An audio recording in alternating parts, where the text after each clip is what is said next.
Hi, my name's Lynn. My sister didn't just mock me during a job interview, she made sure the entire panel witnessed my humiliation. She tore my portfolio in half, called me a village dreamer in front of 15 executives. But what she didn't know was that the quiet man sitting in the corner taking notes was about to become CEO. And 6 months later, when her world crumbled, I had a choice: let her fall or hire her as my assistant. Sometimes the greatest revenge isn't watching them burn, it's watching them report to you every morning with a forced smile. Before we begin, what time are you listening and where from? Drop a comment. Let's talk about family betrayal and unexpected redemption. The Bitexco Financial Tower pierced the Saigon skyline like a needle through silk. I stood at its base clutching my leather portfolio, a graduation gift from our grandmother before she passed. The October heat made my dye cling uncomfortably, but I'd chosen the traditional dress deliberately. My sister Thuy had always mocked me for being too provincial, too attached to our Bakjiang roots. Today, I wore my heritage like armor. The elevator ride to the 45th floor felt endless. Other candidates filled the space, sharp suits, foreign degrees, the kind of confidence money buys. I practiced my breathing exercises, the ones my mother taught me before she died.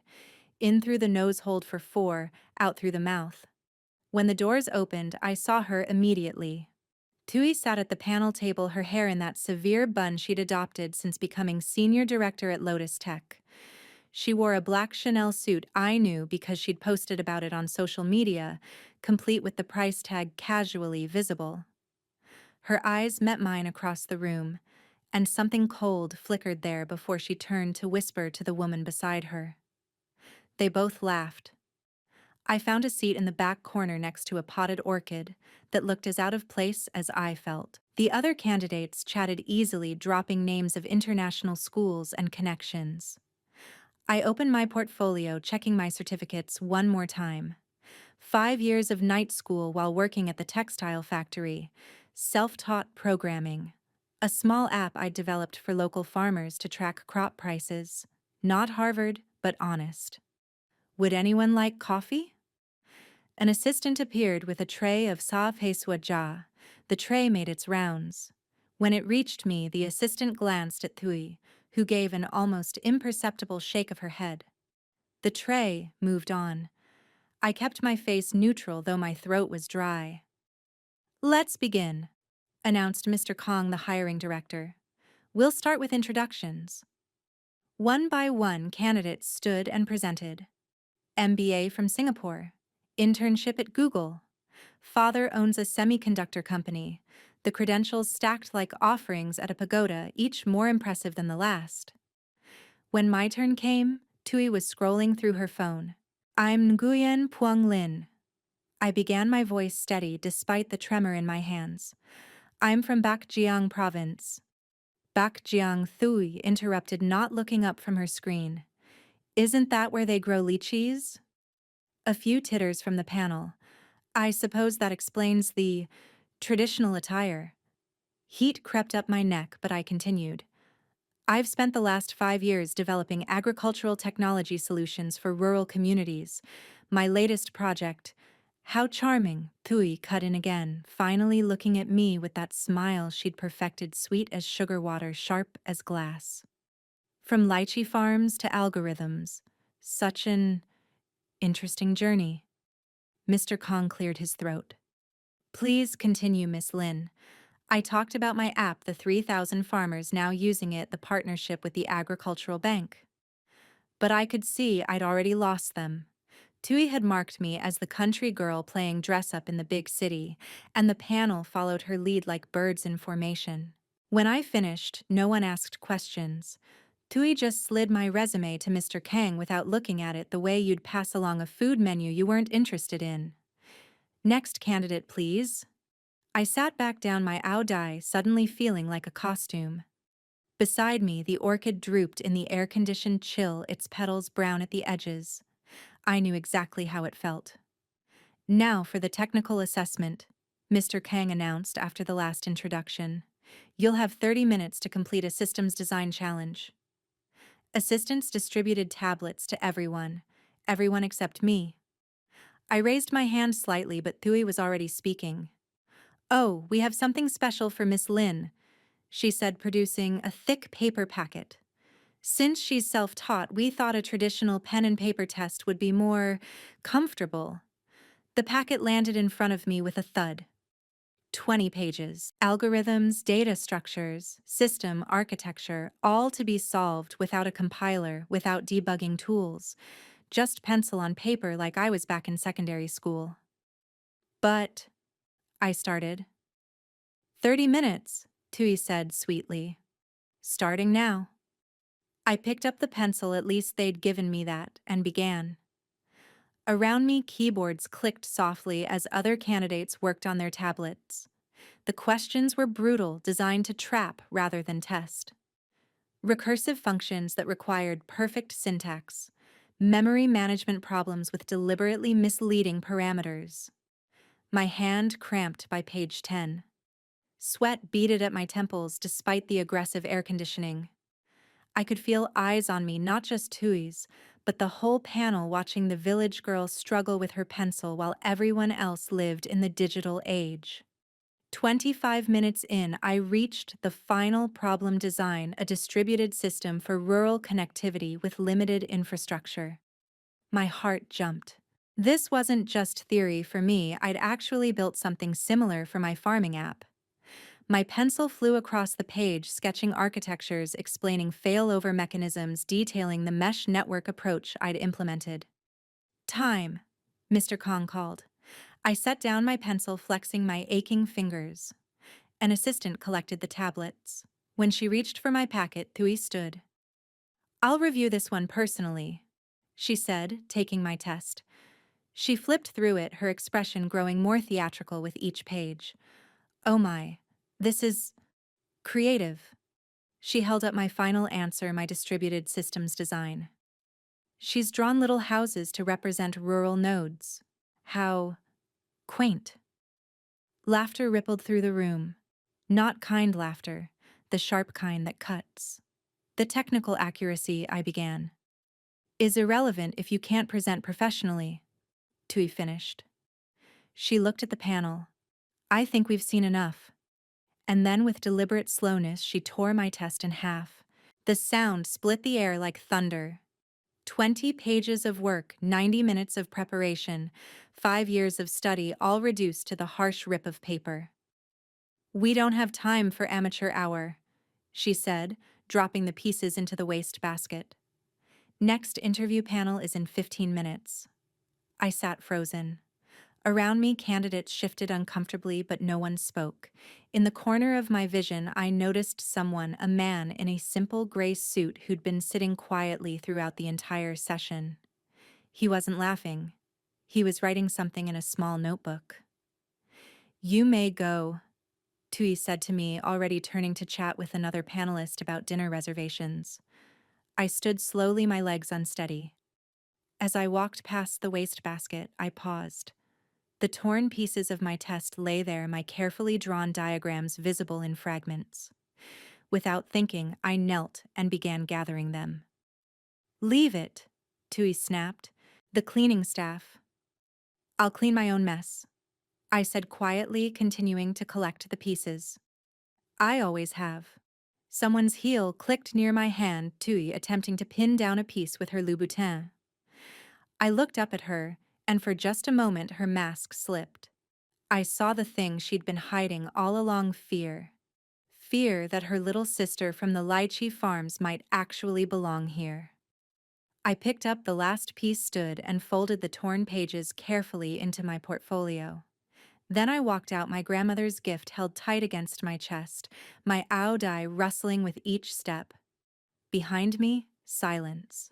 Ahead, the elevator doors gleaming like a promise I wasn't sure I could still believe in. I didn't go home. Instead, I found myself at a po stall near Benthan Market, the kind of place Tui wouldn't be caught dead in anymore. The owner, an elderly woman with kind eyes, didn't comment on my formal dress or the portfolio I clutched like a lifeline. She just brought me a steaming bowl and patted my shoulder. The first spoonful burned my tongue, but I welcomed the pain. It was real, immediate, easier to process than what had just happened. As I ate, my phone buzzed. A text from my cousin Min. "Heard you had the interview today. How did it go?" I stared at the blinking cursor. How could I explain that my own sister had orchestrated my humiliation, that she'd torn my work apart like it was garbage, that she'd won again? "Fine," I typed back. Then deleted it. Typed again. Exactly how she wanted.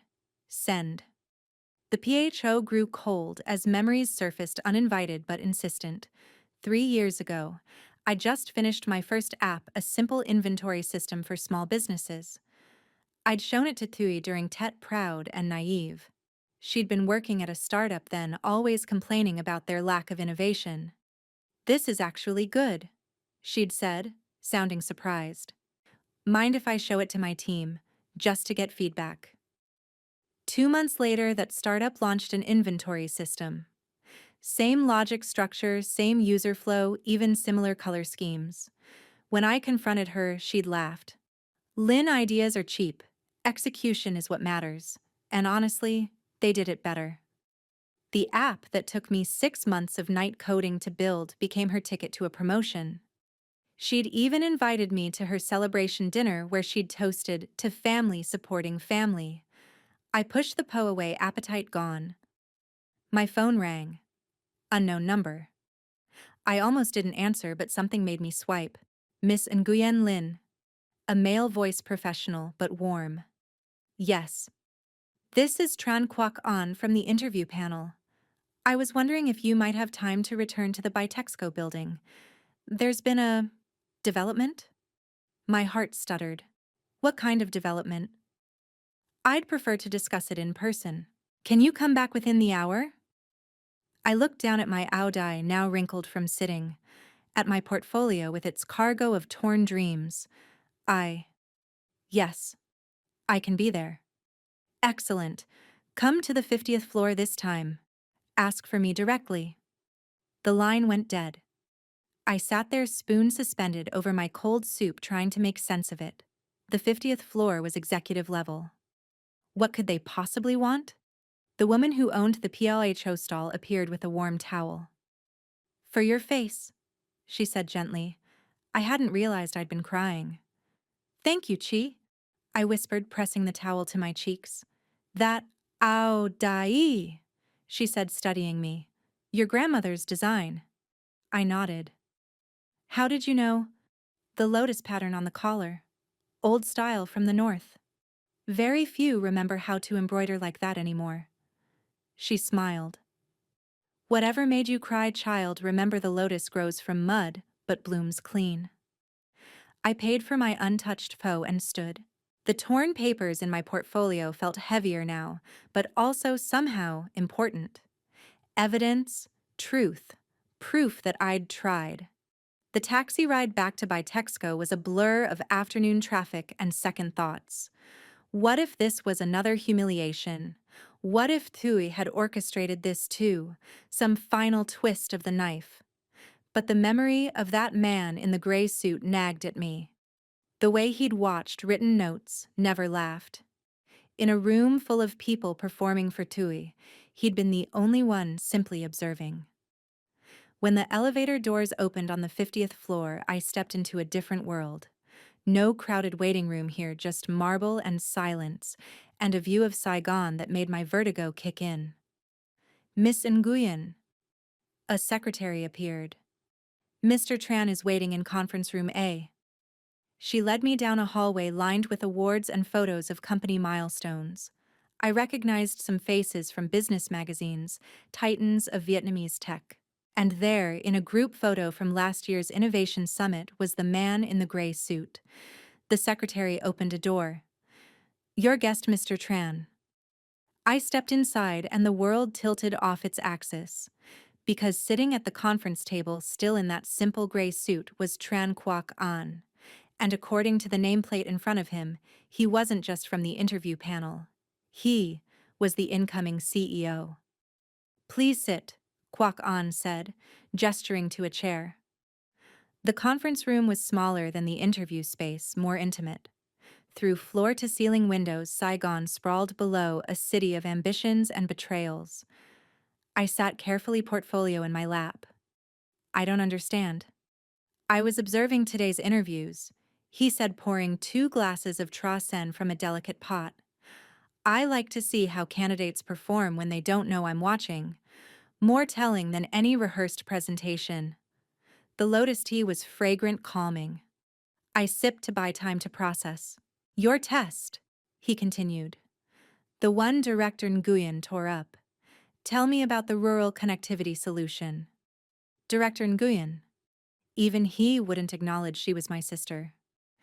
It's based on mesh networking principles, I began carefully, but adapted for areas with unstable power grids. Each node can function independently, store and forward data when connections are available. I've actually implemented a smaller version. For your farming app. Yes, I know. He pulled out his notebook, the one from the interview.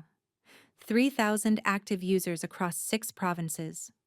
Partnerships with 2 banks and the Ministry of Agriculture. Impressive for someone working nights while holding a factory job. I blinked. How do you?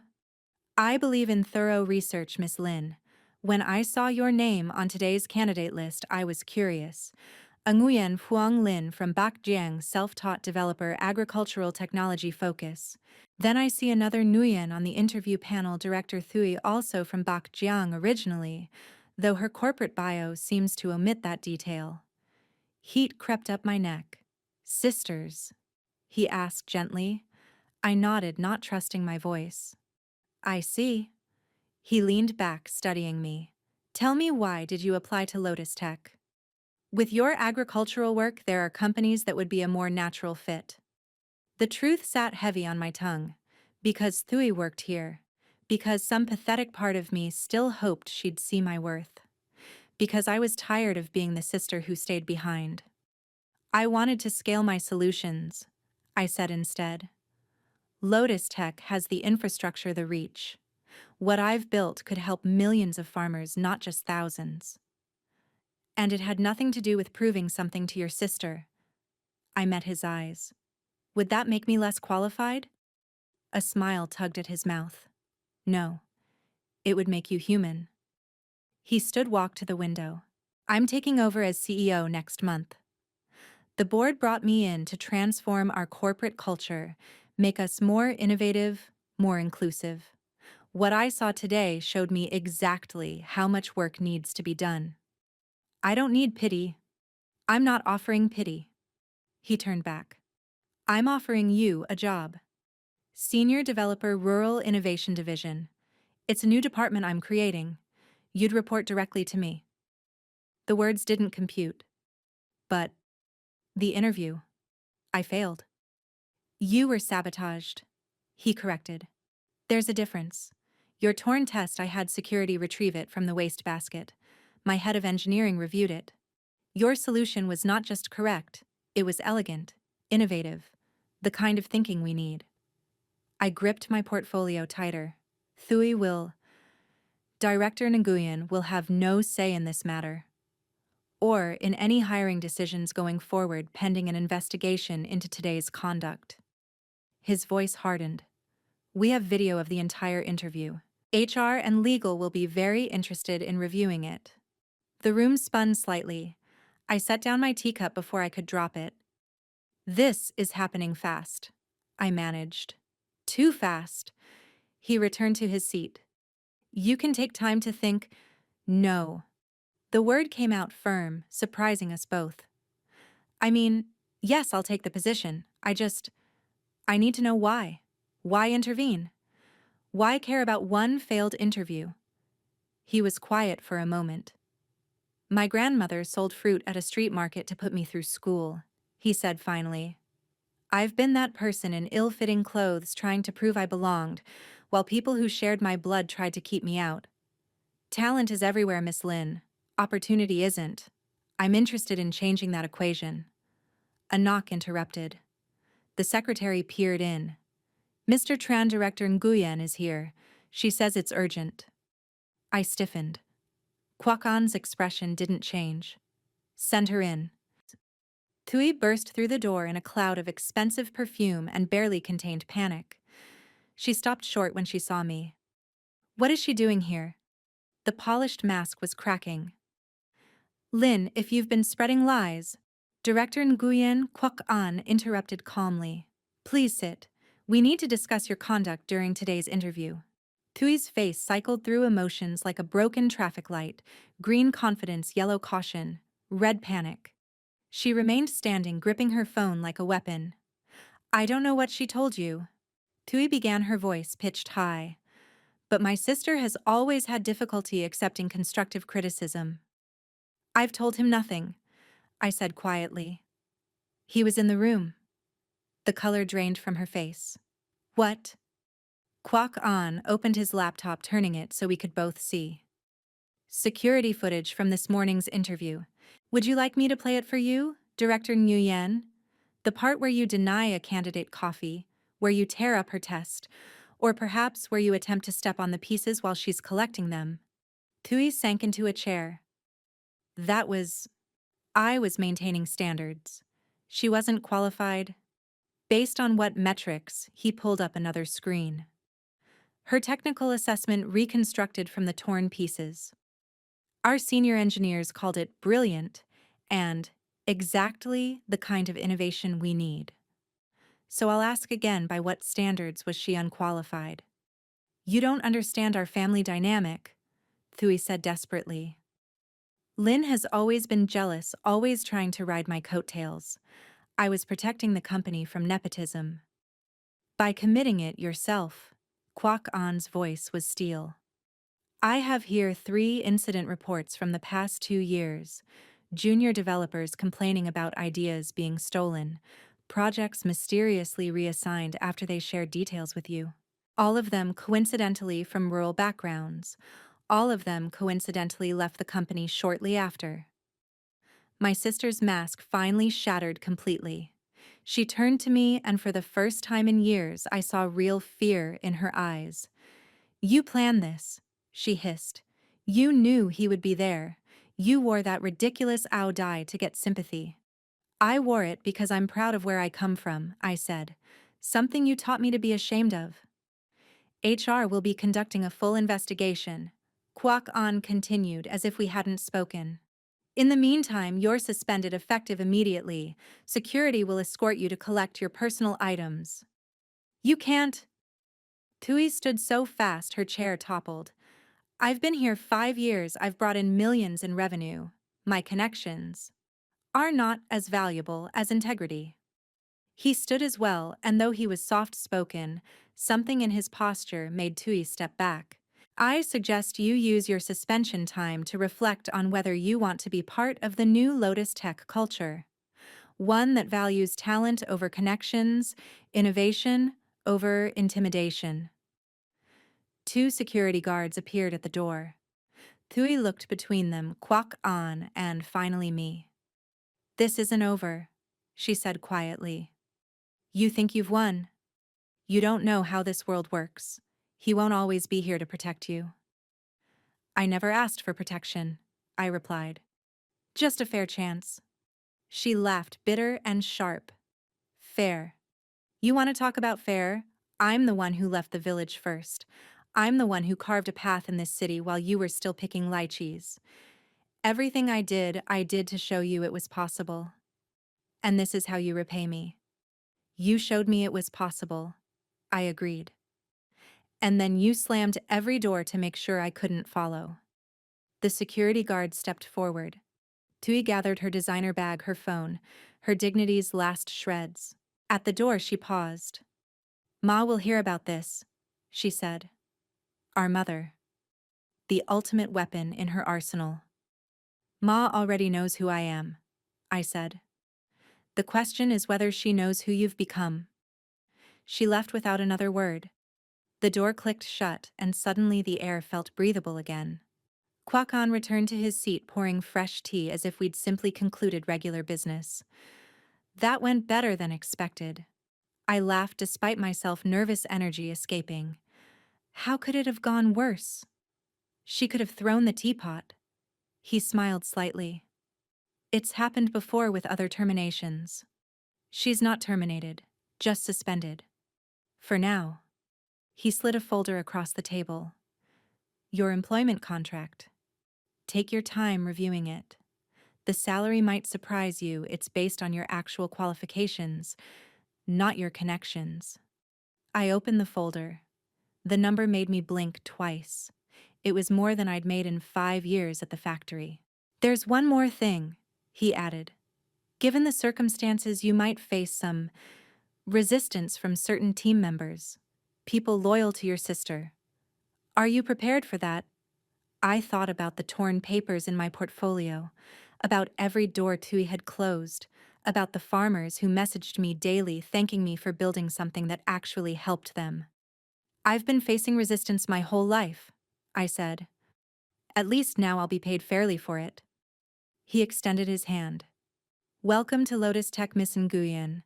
I look forward to seeing what you build when no one's tearing it down. I shook his hand firm and sure. Outside the windows, Saigon glittered in the afternoon sun, a city of endless possibilities. For the first time, I felt like I might actually belong here, not because someone gave me permission, but because I'd finally stopped asking for it. 6 months passed like pages in a book, some chapters harder than others, but the story always moving forward. The Rural Innovation Division exceeded every projection. My farming app became the flagship product scaled to reach 100,000 users across Vietnam. We partnered with UNESCO for a pilot program in Cambodia and Laos. I presented at tech conferences, my Ao Dai a deliberate choice each time, honoring my grandmother and irritating traditionalists in equal measure. But success, I learned, echoes differently in an empty apartment. Some nights I'd video call my mother, careful to avoid mentioning Thui. Other nights I'd work until dawn, code becoming my companion, algorithms my lullabies. The call came on a Tuesday during monsoon season. Rain hammered the office windows as I debugged a payment integration issue. Unknown number, but something familiar in the pattern. Lynn. Her voice was smaller than I'd ever heard it. It's me. I closed my laptop. How did you get this number? Does it matter? A pause. Can we meet? Tui, please.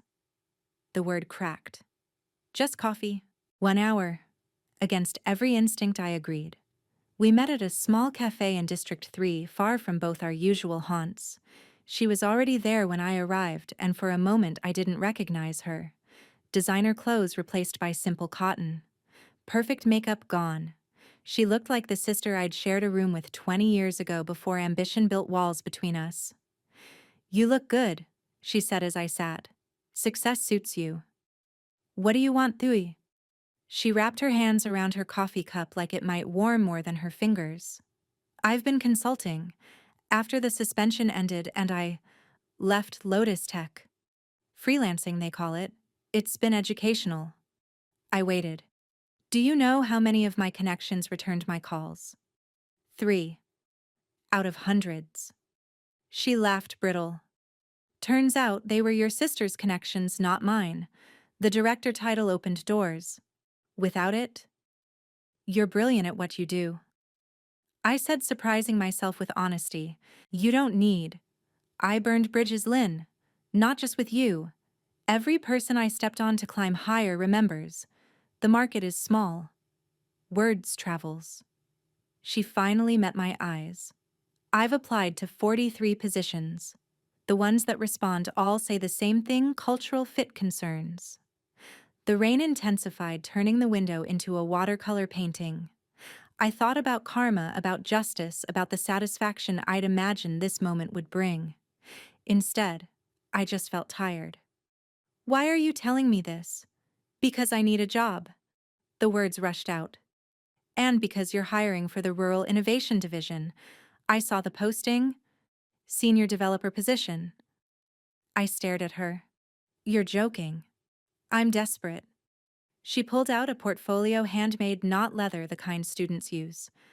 I've spent 6 months studying your farming app, learning about agricultural technology. I built 3 prototypes for features that could enhance user experience. I know I have no right to ask. You're right. You don't. But I'm asking anyway. She pushed the portfolio across the table. Look at the work. Not at me. Just the work. If it's not good enough, I'll never contact you again. But if it is, I didn't touch the portfolio. You want me to hire you, after everything. I want you to consider me, based on merit, the way I should have considered you. You destroyed my test, humiliated me, tried to sabotage my career. Yes, no deflection, no excuses. I did all of that because I was terrified that my little sister was better than me. And you know what, I was right. You are. The admission hung between us like incense smoke. I opened the portfolio, paging through her work. Clean code, innovative solutions, features I hadn't considered but immediately recognized as valuable. Damn it. Even if the work is good, I said slowly, how could I trust you? How could my team? You couldn't. Not at first. Maybe not ever fully. She leaned forward. But Lynn, I know every dirty trick in corporate politics because I used them all. I know how to protect a team because I know how to attack one. And I know the value of what you're building because I've spent 6 months understanding what I tried to destroy. This is insane. Is it, you've built your entire division on second chances, hiring rural graduates others overlooked, former factory workers who learned to code, people like, she gestured at me, like us. Who says redemption is only for strangers? I closed the portfolio. I need to think. That's more than I deserve. She stood, leaving money for both coffees. Whatever you decide, Lynn, I'm proud of you. I know that means nothing now. But I wanted to say it. She left me there with her portfolio and the rain, and a decision that would define more than just our careers. That night, I called Kwok on, explained the situation, waited for him to tell me I was crazy for even considering it. Instead, he said, the best leaders I know all have one thing in common. They understand that strength isn't the absence of forgiveness, it's knowing when forgiveness serves a greater purpose than revenge. And if she betrays me again, then you'll handle it, like you handled everything else. But what if she doesn't? 3 months later, I stood before my team in our new office space, an open floor design with plants everywhere, natural light streaming through windows we'd fought to keep uncovered. 25 developers, designers, and project managers all gathered for our weekly stand-up. Before we review sprints, I said, I want to introduce our newest team member. She'll be joining as a junior developer working specifically on user experience optimization. Tui entered dressed simply, professionally, appropriately. The room temperature dropped 10 degrees. My lead developer, Huang, who'd been one of those rural graduates others overlooked, actually stood up. With respect, Qilin, we know who this is. We know what she did. Yes, I said simply. We do, which is why this decision went through our full team review process. Her technical assessment scores, her portfolio, her probation terms, everything transparent. But why? Another developer, Mai, couldn't hide her disbelief. Why bring her here? I'd prepared for this moment rehearsed answers about redemption and second chances. Instead, I found myself speaking from the gut. Because 6 months ago, someone looked past my background and gave me an opportunity based on merit. Because our mission isn't just about building technology, it's about transforming how this industry thinks about talent and worth. And because I paused, meeting Tui's eyes. Because sometimes the person who hurt you most is the one who can teach you the most about strength. The room stayed silent. Tui stepped forward. I know I have no right to your trust, she said, addressing the team. I know my reputation. I know what I've done to people like you, like us. All I can offer is my work and my word that I'm here to build, not tear down. And if I fail to prove, that I'll resign without protest. Huang studied her for a long moment. Probation terms? 6 months, I explained. No access to proprietary code without supervision. No direct client contact. Performance reviews every 2 weeks. Any violation, any hint of the old behavior, and she's gone.